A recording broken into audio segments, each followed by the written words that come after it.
Méditation du 16 février, le prix de la rédemption.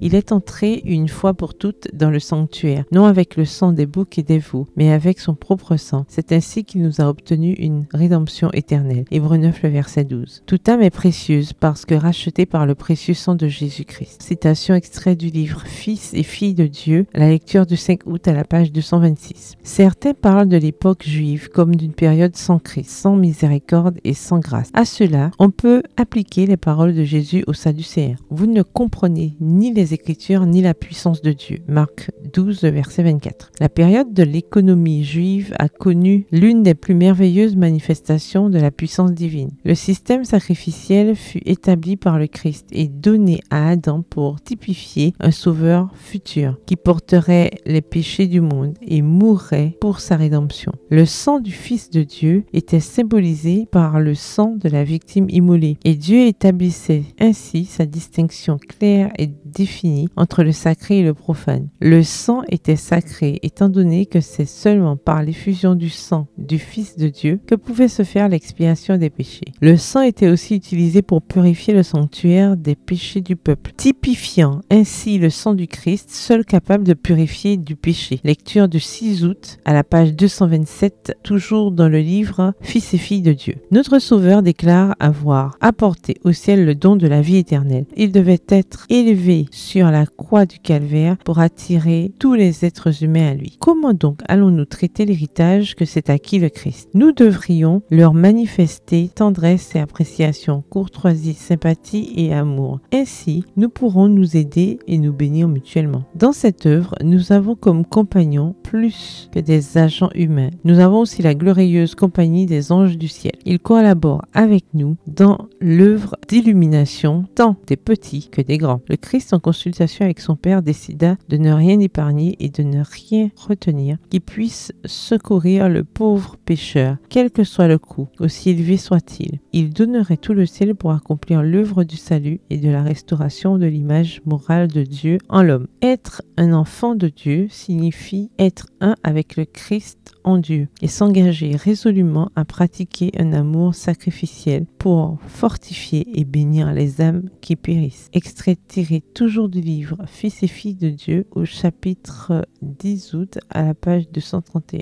Bonne soirée, que l'Éternel vous bénisse.